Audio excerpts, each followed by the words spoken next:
Hey guys, it's Jill and welcome back to my booktube channel. This video is going to be a reading vlog and I will be reading popular authors but not their most popular books.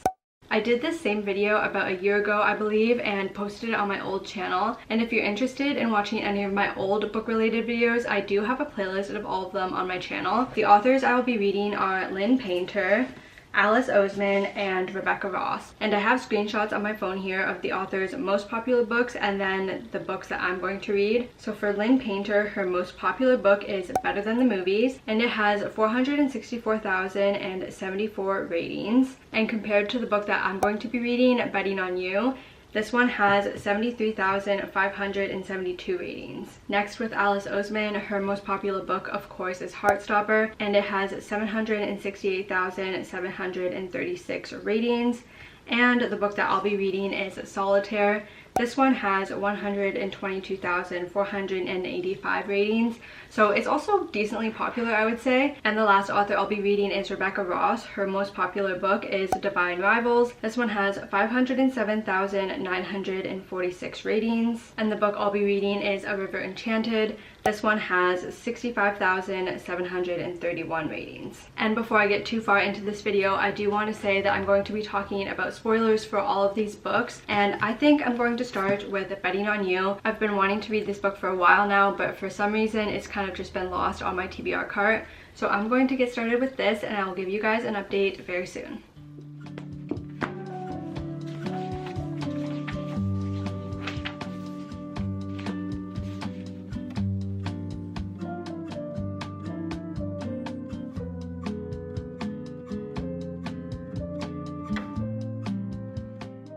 Okay guys, I'm on page 110 here.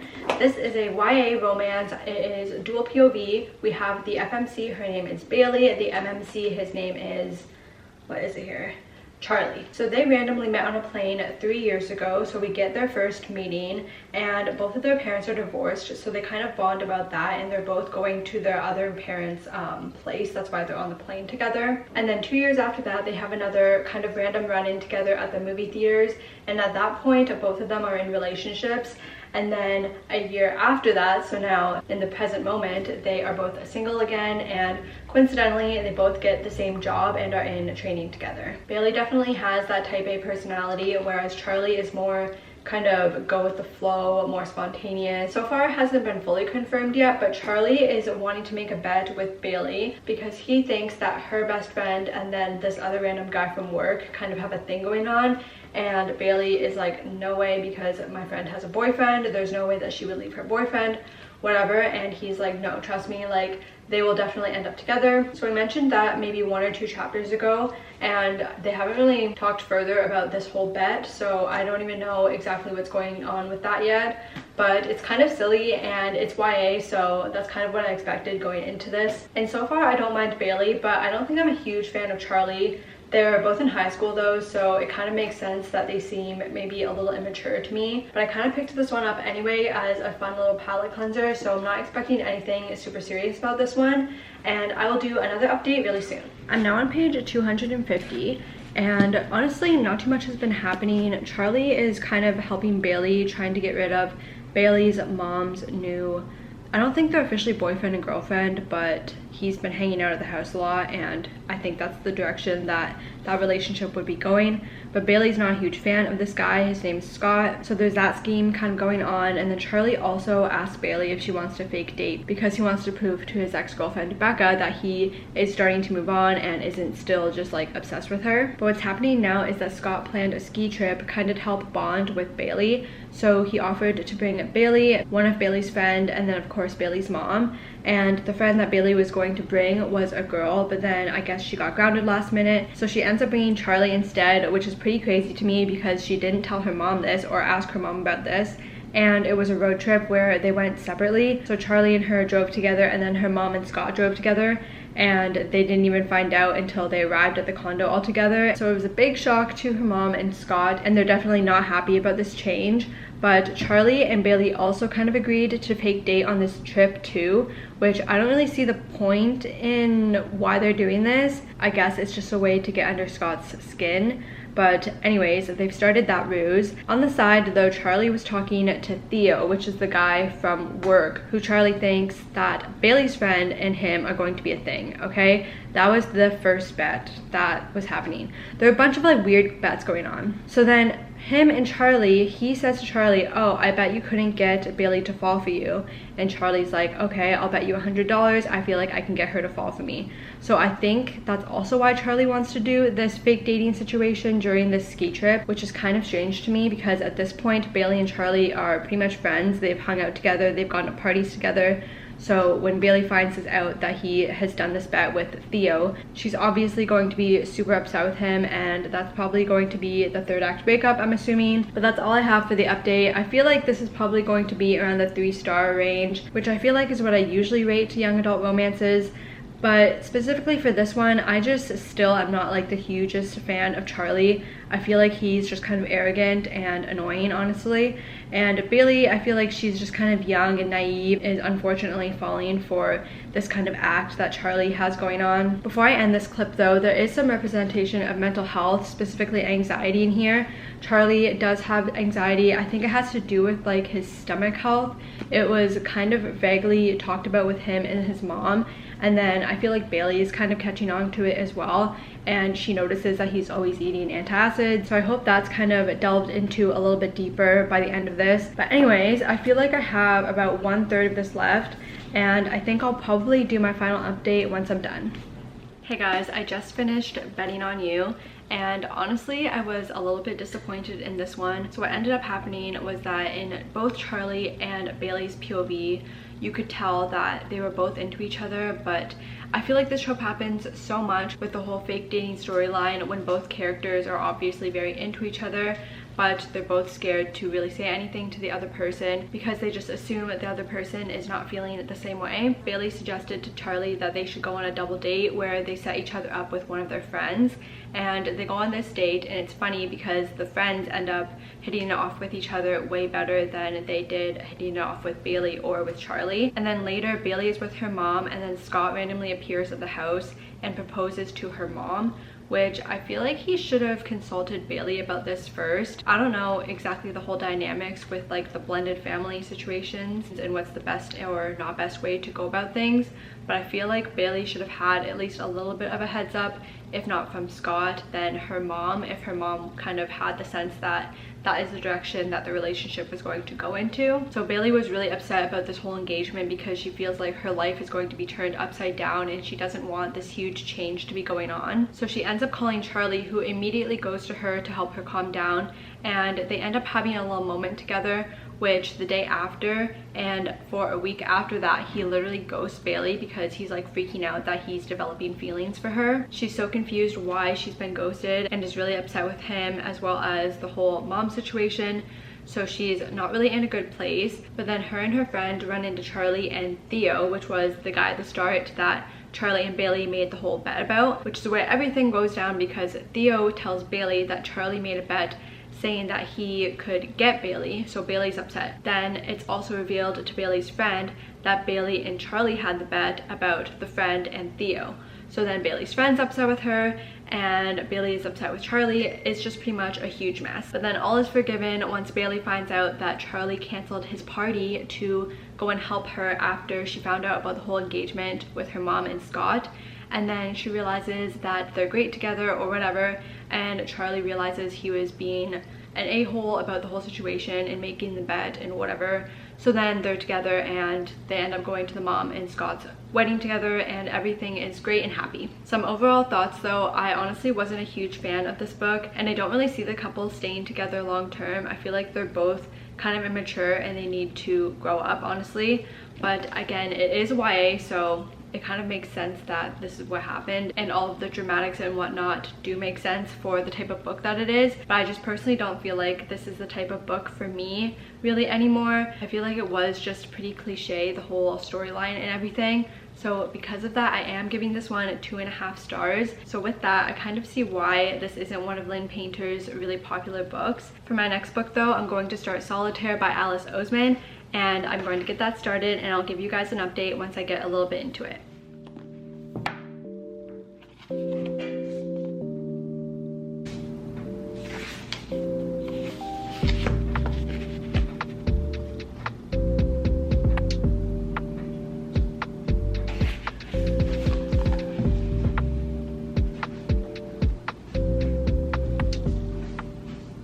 Okay guys, I'm on page 179 of Solitaire, and I've been getting through this pretty quickly. I've only read for maybe 2 hours and I'm almost halfway through. And like the author's note says at the start, this definitely has a different tone compared to Heartstopper, and it's set in the same universe as Heartstopper, so I kind of thought at first it would be the kind of lighthearted story that Heartstopper was, with also the more serious elements to it. But this is completely different, even though it's in the same universe, and it's actually about Charlie's sister Tori. And if you're not familiar, Charlie is one of the main characters of Heartstopper, and there's not too much of a plot, but what's been going on is that there's this guy from elementary school she used to be really close with. His name was Lucas, and he is now at her school and kind of trying to befriend her again, and she's not really into it though.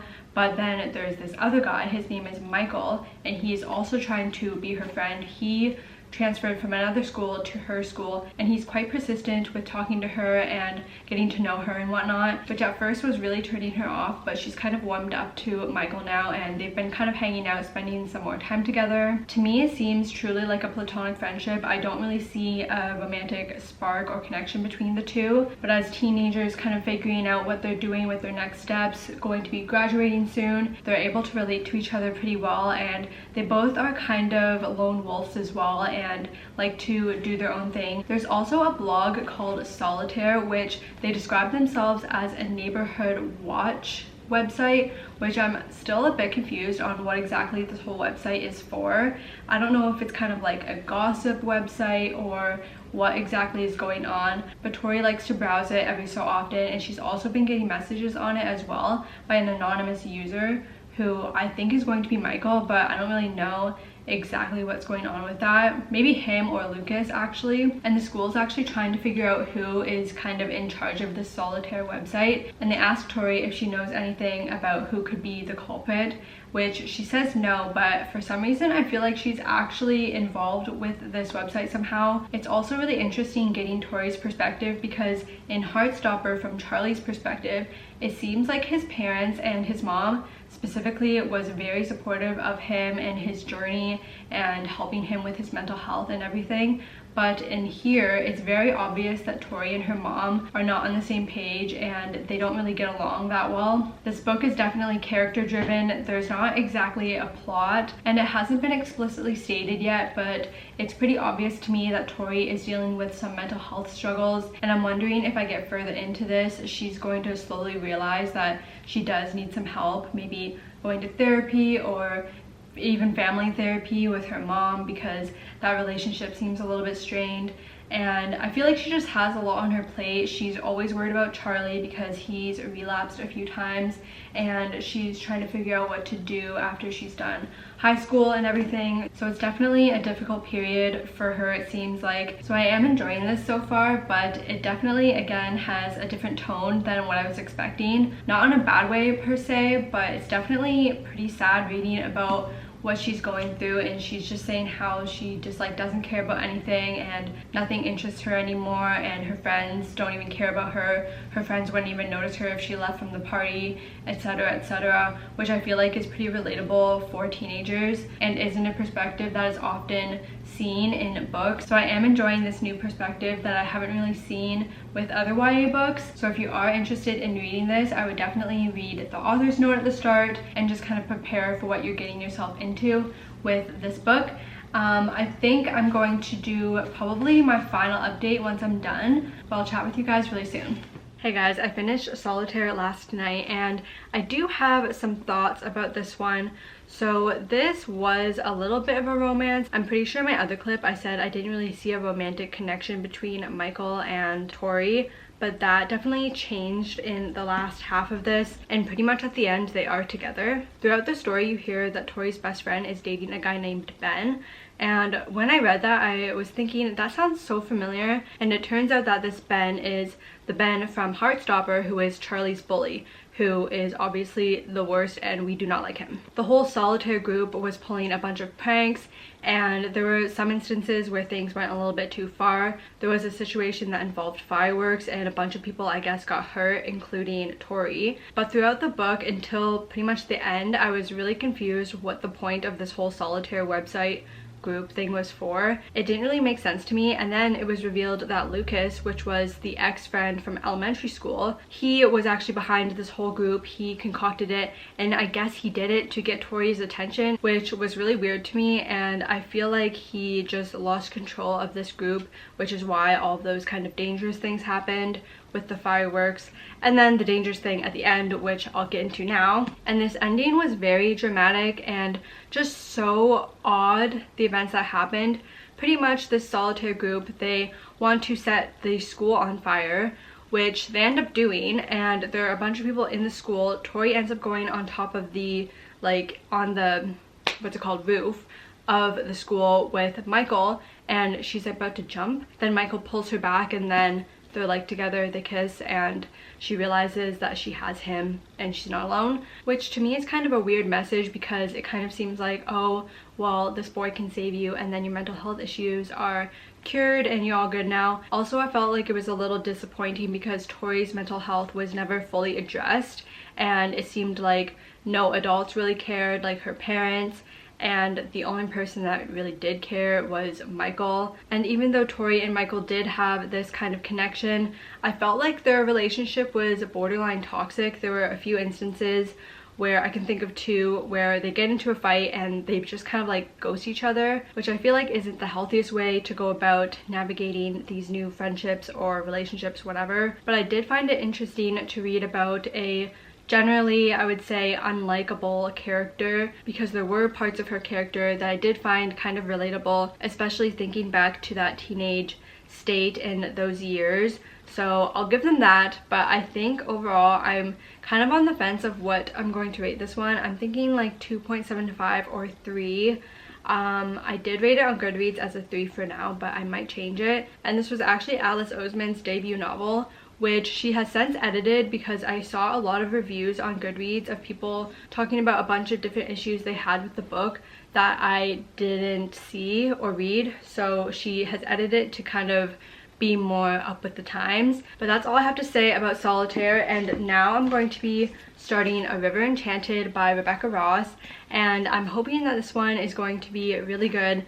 I think this is a young adult book as well. Let me look on Goodreads. Okay, so in the genre section it's tagged as adult and young adult, so that doesn't help me. And this is the first book of the little series. So far I think it's 2 books that are out, but it is the Elements of Cadence series. The last one came out in 2022, so I don't know if it's just the duology or what's going on with that. But I'm going to get this started, and I will talk to you guys really soon.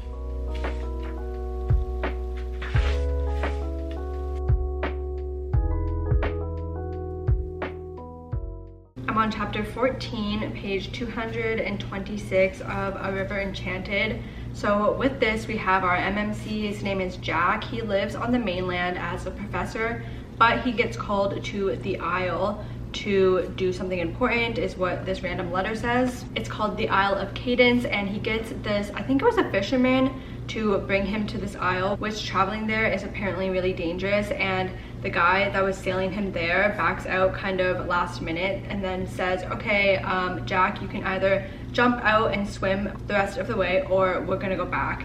And Jack is like, okay, well, I can't go back. So he jumps into the water, and then these other people find him, pick him up. It turns out to be some old friends of Jack, and he gets taken to the Isle, where he finds Adara, who was the one that actually wrote the letter, even though he thought that it was her dad that wrote the letter. So she kind of forged the whole note, and she wants him to play his harp because she wants to get in contact with spirits to figure out the mysteries of 2 missing girls. And this isle was actually his hometown. His mom still lives there, and he goes to see his mom. He discovers that he has an 8-year-old sister, which was quite surprising to him because he literally had no clue until he finally went back to the house and discovered that. He also has another friend whose name is Torin, and Torin is with a girl named Cedra, and he also has a daughter, Macy, but Cedra is not the mom of that daughter. He had a late wife. So this friend is really worried about Macy because of all the disappearances of the young girls,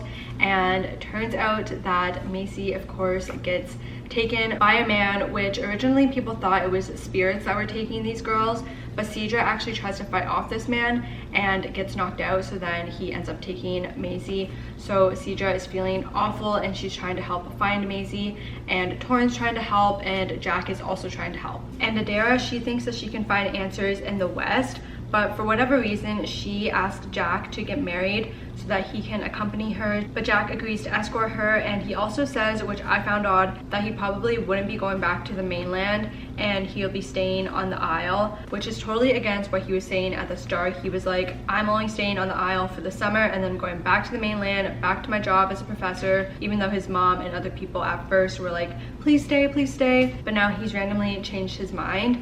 I'm honestly finding this a little bit slow and I'm not really enjoying it. I don't really feel connected to the characters, and I'm at the point now where it's just getting a little bit painful to continue reading. So what I'm going to do is listen to the audiobook because I have Spotify Premium. So I'll listen to that and hopefully I will enjoy that experience better. It's hard to exactly explain the issues that I'm having with this. I don't know if it's the world building. It just all seems a little blah to me, and I loved Rebecca Ross's other book. I gave it 5 stars, and I feel like the writing in here is very different compared to the other book. So I'm going to get started with the audiobook now, and I'll give you guys another update really soon. Hey guys, it's the next day and I got 61% of the way through A River Enchanted, but unfortunately I made the decision last night that I'm going to DNF this one.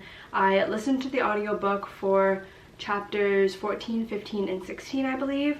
I just wasn't getting into it and I wasn't connecting to the characters. I actually fell asleep reading it, and I feel like that was kind of a sign like you're just not into it. So unfortunately I just won't be finishing this one.